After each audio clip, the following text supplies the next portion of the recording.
Everyone's pretty much out of practice with socializing, right? Still haven't quite got round to the reverse culture shock yet. Okay, so today is the second part of what is entitled Blessing Number 6, to do with setting oneself up properly in life. I think it's actually 2 weeks since I gave the first part of this, but where we are to give the sort of overview for what I've been doing on this series is talking about a Buddhist teaching called the Mangala Sutta, which consists of 38 values or character strengths, you could call them, which are sequential, which you build upon little by little, going from fairly obvious ones to much more esoteric or transcendental ones. And the idea is that wherever you jump in on this sort of spiritual staircase, then it will lead you to the next one in the sequence. So if you start at the bottom, then you work yourself up rung by rung, step by step. And there are 38 steps, but they are divided into 10 different categories. And the first category was to do with turning your back on unwholesomeness in your life. Those were the first 3 blessings. The next 3 blessings, which include this one, and this is the last in the second sort of section, is to do with turning towards wholesomeness or good habits in your life. So you've turned your back on bad habits, now you're turning towards good habits to lay the foundations for spiritual work. And the ones that preceded this were to do with, firstly, having a good environment, an encouraging environment in your surroundings, to do with being in an amenable or a conducive location. So that is the nurture side of turning towards good habits in life. The last blessing we looked at was to do with having a lot of good deeds in one's past. So that's to do with more the nature side. So it's what you bring to the table, what you bring to the equation in terms of your past good deeds. And this time having the power of both our environment and our innate sort of virtues, we now need to give them some direction. And this is what is meant by having setting oneself up properly in life. Often it's to do with a sense of having a good sense of purpose or a direction or a focus in one's life, which is to lead all those energies, positive energies that you've built up for yourself, and actually channel them in a positive direction. And what I talked about last time is that any sort of aim in life or spiritual direction that is likely to be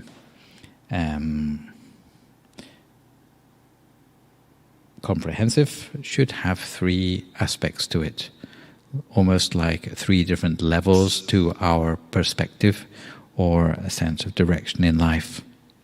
The first you might refer to as your worldly aim in life, which is to do with making sure you can stand on your own 2 feet financially especially, and not have to be a burden on other people.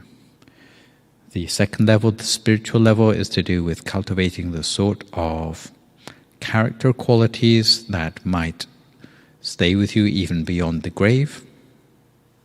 And the last one is to do, the transcendental level is to do with breaking free from the cycle of existence, the cycle of samsara and suffering completely. And if you want to put them in a more sort of Buddhist vocabulary, you might refer to the worldly level as the world-bound level. The spiritual level, you might call it the heaven-bound level, so it's your sort of, will convey you to heaven realms. But as you may know, heaven isn't the idea of the ultimate destination in Buddhism. We would hope to aim higher than that, which is to break free from the whole system completely, even heaven realms. And the last one, the transcendental level, you might call it the unbound level, because you can break free completely of the whole shebang. So today what we are left with to look at is if we have some idea of what we might aim towards, the sort of ambitions that we might have in our lives, how can we know that we're not going to take too much upon ourselves? How can we be sure that we're not going to sort of adopt all those New Year's resolutions and then do none of them and feel bad about ourselves for being a sort of a total failure or whatever? How can we get it just right so that we can aim for something which we can then go on to achieve? And in this respect, I would like to introduce you to what you might call clarifying virtues, which are things which help you to think about your own potential for how much of this spiritual work is it realistic for you to take upon yourself at a level where you can really see some progress for yourself. So what are these 7? Let's have a look at them. The first is your level of inspiration. And these 7, sometimes they're referred to in Buddhism, when there are 5 of them at least, as core virtues or Sara Dhamma. Other places they are referred to more numerously as in the Vati Sutta, for example, of the Anguttara Nikaya. But if you have an idea of evaluating yourself in terms of these 7 virtues, then you will have an idea about just how ambitious you can afford to be about your aim in life, given that not everyone is equal in these respects. It's not just down to your time available or your level of education. It's down to a lot more to do with the true grit which you have to bring to this task of spiritual transformation. So inspiration sometimes is referred to as faith, although that tends to be rather confusing in our Western context, or confidence or self-confidence. But in the Pali, it would be the word sattha. So you need to believe in what you're doing, basically. Means that the good thing, you believe that the good work or the good deeds which you're doing will really have a transformative effect in your life. For example, if you want to train to be a doctor, but you don't really believe in the value of modern medicine, then maybe you'd be better off doing something else that you do generally believe in. Otherwise, it's like you're not doing it wholeheartedly. Therefore, your potential to really make a change in the world would be compromised by the fact you don't believe in what you're doing. So let's say you're this doctor and you don't believe in it, then maybe you'd be better off doing something you did believe in. And then you would see it through to completion much more easily. If you were aiming to meditate, for example, and you realize you're low on inspiration, then you might try to become part of a meditation group, because then you see other people who have inspiration and it helps to inspire you as well. So it's like knowing your own weaknesses. Yeah. Second thing is your level of integrity. In the Buddhist context, generally this would refer to one's ability to keep 5 precepts to your satisfaction. If you think about a person who hopes to have a career in politics, integrity is very important, because you're expected to be not just a smart or savvy person, but you're also supposed to be a good example to others as well. And when people maybe they don't like your message too much, but they can't fault it, then they try to fault you instead. And if they can sort of find any chinks in your armor in terms of integrity, then you're a very easy person to compromise. So integrity means that if you have more of it, then you can afford to be more in the public eye, for example, in terms of the things that you do. Third quality, which we'll learn more about later, is to do with knowledge and experience, how much learning you have under your belt. In the Buddhist context, this would be known as the Bahu Sutta, or one who has heard much. Generally, it means that if you have a lot of experience and learning, then you come across new experiences. There's not much that surprises you anymore. So you're prepared for pretty much anything you come across. The fourth quality is generosity, or the ability to let go of things, what would be known as chaka in the Pali language. Generally, any person who is working for something larger than themselves, some larger aim than just their own personal or selfish interest, needs to be a person who can sacrifice of themselves. The more they are prepared to sacrifice, then the more they can do for others. If a person is very selfish, then they can do things for others, but it's probably rather limited. But a person who's really able to give of themselves, who doesn't hold back in that respect, generally would be a person who would be expected to be able to achieve more in terms of an ambitious sort of aim in life, to help society or help the people around them, let's say. Fifth quality is known as wisdom, and I think you probably have heard from me before about the difference between mere knowledge and wisdom. Knowledge is what you get generally at school, and you transform that into transferable skills, and then you can get a job. But wisdom is more to do with the sense of being able to solve problems at their roots. Often it's more to do with intuition, and definitely it comes from within rather than from textbooks. So it tends to be self-knowledge or knowledge of a spiritual nature. Sixth quality, quick-wittedness, being able to think on your toes. If you are more well endowed in this department, then you can probably take quite a lot on, because you don't need much preparation beforehand. If you reckon you're a smart person and you're also quick-witted, then maybe you can appear on a radio show and take live questions. But if you are just smart and not that quick-witted, then maybe you can go away and write articles and not have any contact address. Yeah. If you don't have this, then you can get better at it by rehearsing. But it takes time. Some people have a knack for this sort of thing, being able to think on their feet. And last but not least, often it's missed off the lists you see in the scriptures, but also it's something to bear in mind, which is generally you can tend to take more upon yourself if you are healthy. If you are your health is rather tenuous, then sometimes you need to attend to that before you can attend to more ambitious tasks.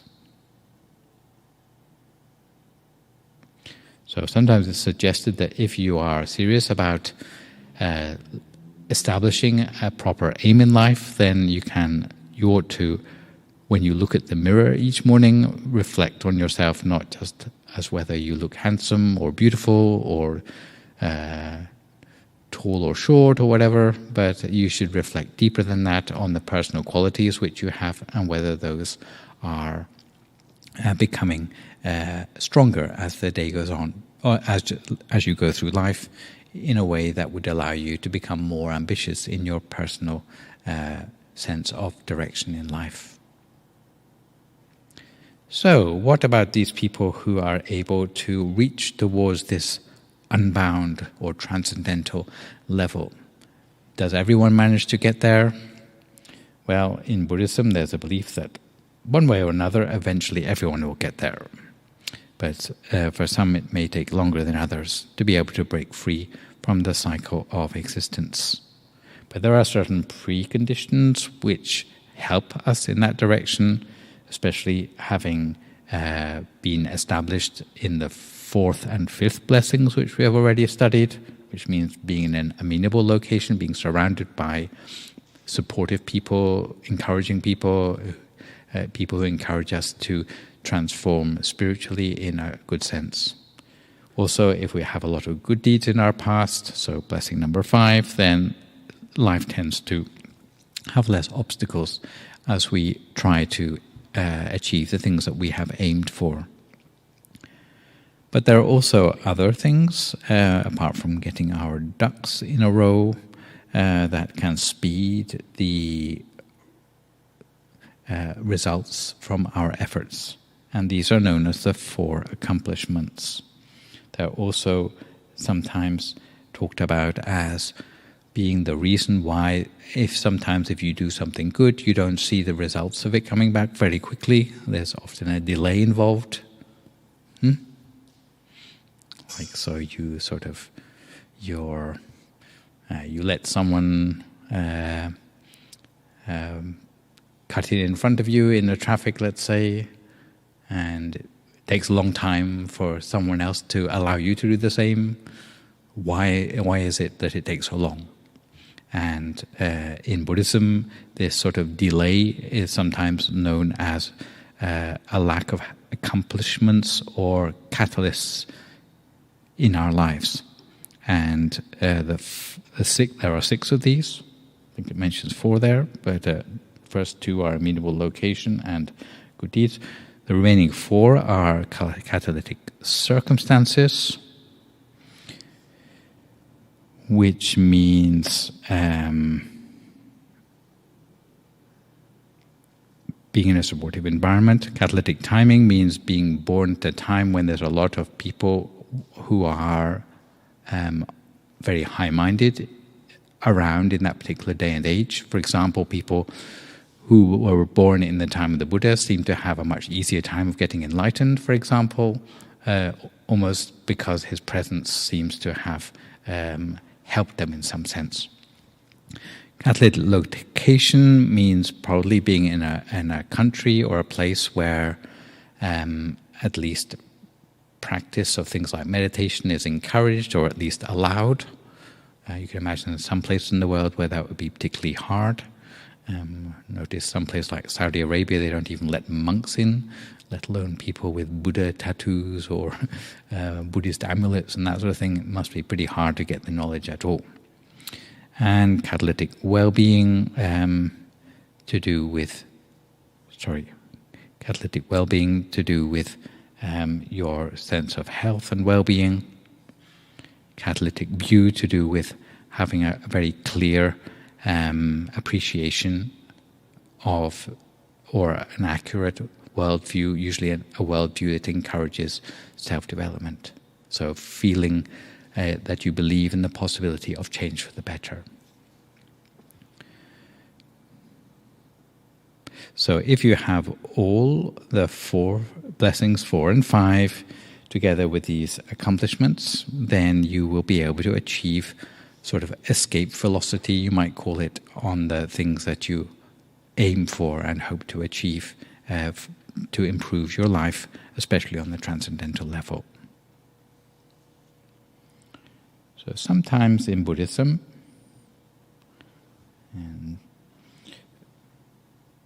we see that our aim in life as reaching across lifetimes. And talking about a heavenly aim in life would mean that one would hope that having lived in the human realm, at the end of one's life, one goes to heaven. Which sounds a bit like sort of Judeo-Christian religions, right? But in Buddhism, like, heaven's not permanent. So after some time in a heaven realm, then you end up back where you started again, having enjoyed sort of a nice rest. So our human realm in this particular diagram would be represented by the bell shape at the middle of the pagoda. So this pagoda is a sort of model of the Buddhist cosmos in this particular case. Not all pagodas are like that, but this particular one shows this in a symbolic form. The heaven realms would be above the bell shape. So the fortunate realms there, you can see especially 6 heaven realms, and then above that another 16 plus 4, what are known as Brahma realms, and on the very top, Nirvana. Downstairs, so down from the bell, are what are known as the unfortunate realms, which is a sort of politically correct way of saying hell realms. And it is believed in Buddhism that people end up in the human realm from many different origins, or at least 2 different origins. Some come from a bad place and end up in the human realm.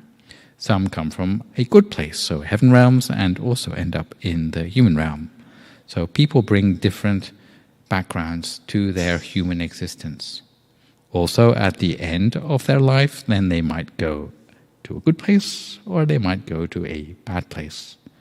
So there's 4 different possibilities for where people can come from and where people might be going, depending on what they decide to do with their time in the human realm. Now see the point of talking about setting oneself up properly in life, in order to have the right spin on your journey through the human realm.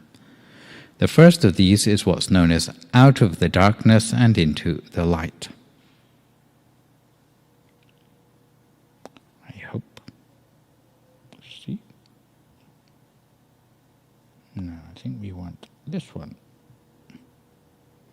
Out of the darkness into the light, which in this particular case would be a person who has come from a lot of bad experiences as a result of their own mistakes and bad choices in the past. They end up in the human realm, possibly quite badly affected by their previous demons.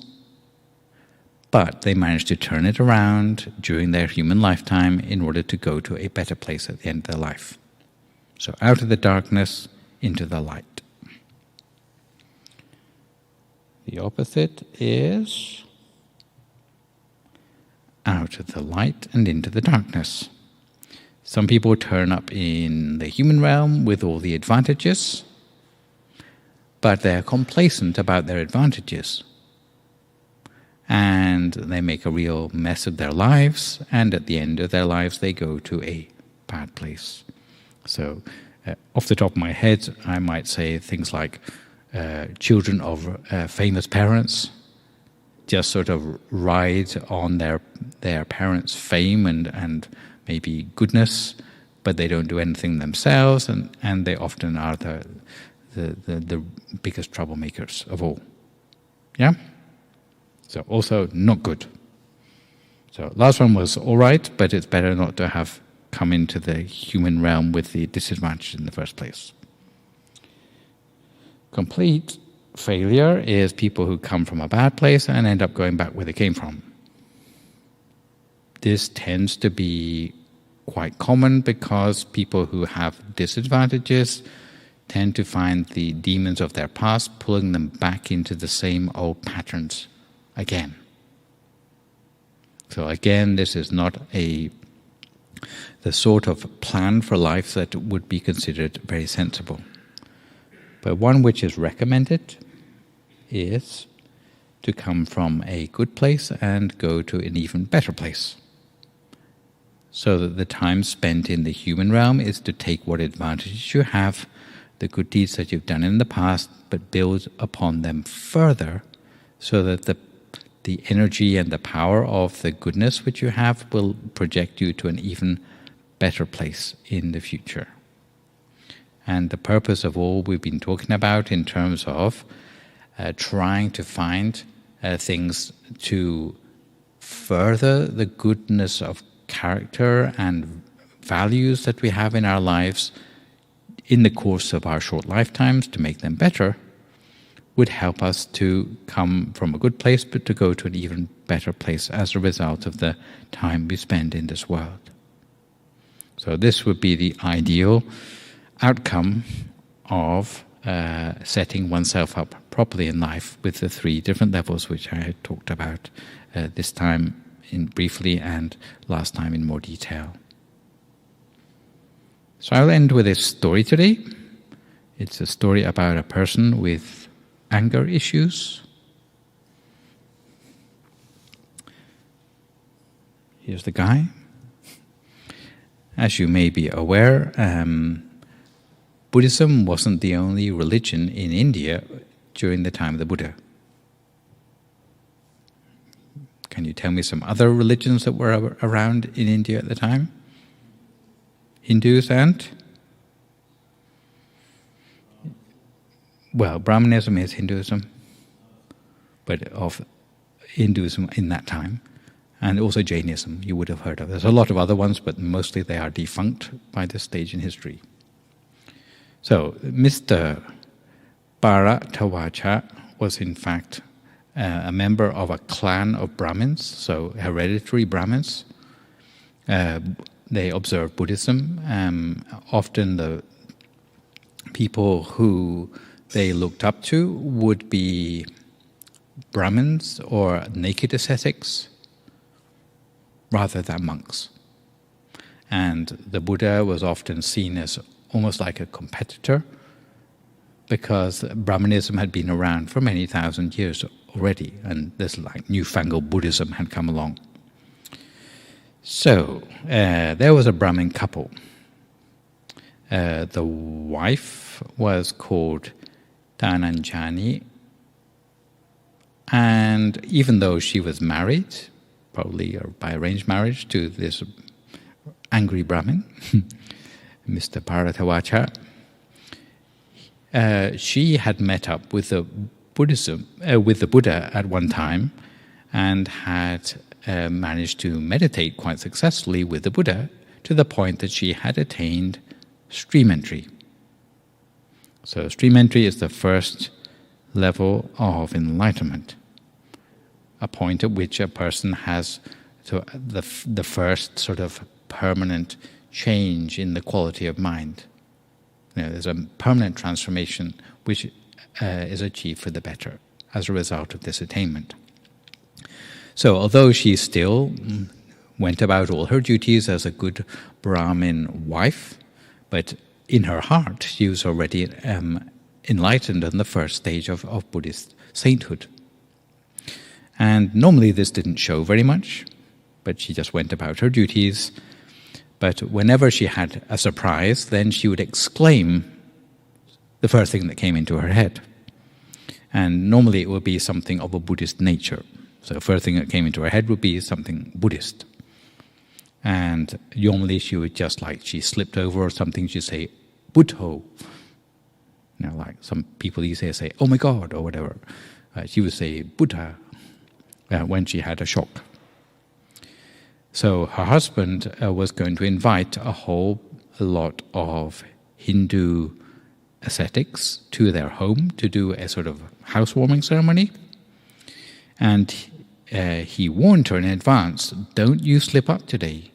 Don't you exclaim anything Buddhist in front of all these sort of very venerable Hindu ascetics that are going to come to our home today. So she said, I can't guarantee it, because in my heart is, it's what the heart does, it's not something I have control of anymore. So the husband took that as a sort of agreement. But so he just threatened her and said, well, if you can't keep your mouth shut, then I'll take my sword and I will cut you into mincemeat. And she said, well, even if you do that, I still can't guarantee that I won't say anything about Buddha. She's very honest. So everything was going well. She'd been threatened into being quiet and whatever, and she came out and she served all the Hindu ascetics that had come to their home, and she did her duties as well as she could. But then, as the day went on, she slipped over on some rice that had fallen on the ground, which is very slippery. And when she slipped over, she didn't just say Buddho, she said Namo Tassa Bhagavato Arahato Samma Sambuddhassa, like the full chanting. And when all the Brahmins heard this chanting, they said, oh, your wife is masquerading as a Brahmin, but she knows all the chanting from Buddhism. This isn't right. And they're all very angry. And the ones that had finished their meal, they just stood up and left. And the ones that hadn't finished their meal, they just turned the plate of food over on the table and walked out. So the husband was really angry about this. And he thought, threatening my wife with a sword isn't enough. I'm going to go and solve this problem at its root. I'm going to confront the teacher who has caused my wife to have these terrible manners in front of the Brahmin ascetics. So he marched up to the temple, and they weren't going to let him in because he looked like he was going to cause some problems. But the Buddha said, "Oh, let the guy in. I need to talk to him." So the guy came marching up to the front of the Buddha and pointed his finger at him, as you can see in the picture. And he asked a rhetorical question of the Buddha, which is, what does a man have to kill in order to get a good night's sleep? And probably the answer to this was kill the Buddha, so that he wouldn't have any more problems with his wife. But before the Buddha was able to answer this question, he continued his question. And what does a man have to kill to cure his sorrow? And still without waiting for an answer, the Brahmin asked the Buddha, and so what form of killing would you support? So the Buddha knew what was going on in the mind of the Brahmin, and he coolly answered the first questions with the words, a man must kill his anger in order to get a good night's sleep. If you don't kill your anger, you will do things that you regret later. You'll be put in prison or you'll be punished. But if you kill your anger, then you don't need to undergo any of the sorrowful consequences of your angry deeds. So the noble ones praise the killing of anger, whose root is poison and whose crown is sweet. And when the Buddha said that the root of anger is poisonous, it means that anger has suffering as its result. But when he said his crown is sweet, it meant that we get a strange, twisted satisfaction out of expressing anger or losing our temper. It's like sort of satisfying. So just hearing these words already, Mr. Bharadvaja was impressed by the Buddha's demeanor and his reply. And he was so impressed that the Buddha was not angry in response to his anger, because he prepared to kill the Buddha if he said the wrong things. But instead, he didn't hear anything from the Buddha that would cause him to be further irritated. And he was impressed by the way the Buddha had reasoned with him. So immediately he threw down his weapons and invited the Buddha to teach him further. And in the end, he was motivated into ordaining as a monk, which probably pleased his wife very much. So in keeping with the topic of the talk tonight, putting an end to your anger is one way of setting yourself up properly in life. For as long as you're angry, then you're unable to see the path ahead of you in order to have a better trajectory through your life. So to ordain as a result of the teaching is to set yourself up in faith, set yourself up in integrity, in wisdom, or in meditation. And his experience just of meeting the Buddha face to face meant that before long he could practice until attaining enlightenment himself. So that is one example of how, a very dramatic example of how simply hearing a teaching that will put its finger on the fault or the suffering which you're having in life can really change things around so that your life goes in a much better and more positive direction after that. For today, I'll finish off with a few little announcements. you now know about the Thursday class. Some of you may also know about that there's a class every Tuesday as well, but generally it's a little bit shorter with just a 30-minute meditation, whereas on Thursdays the meditation is a little bit longer.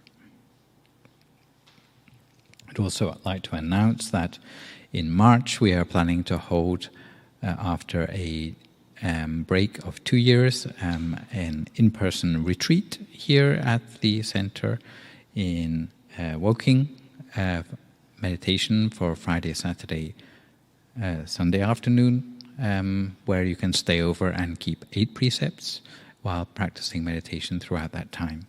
Anyone who's interested to see more details of that, you may or may not be able to see the link there, but it's you'll find a form that you can fill in online to sign up for that at the Wat Phra Dhammakaya London.co.uk website. And I believe there's a cost involved of £75 for the catering and meals that's provided during the retreat. A longer retreat of 2 weeks, it says a month there, but at a pinch it can be 2 weeks, for gentlemen, is that this year again, hopefully COVID will have gone away completely throughout Europe, and we'll be back to being able to have the ordination scheme, whereby you can have the chance to become a monk for a week at least, and possibly a month. Many of the gents here have participated in that in the past, but as again, COVID, we haven't done it since 2019, I think.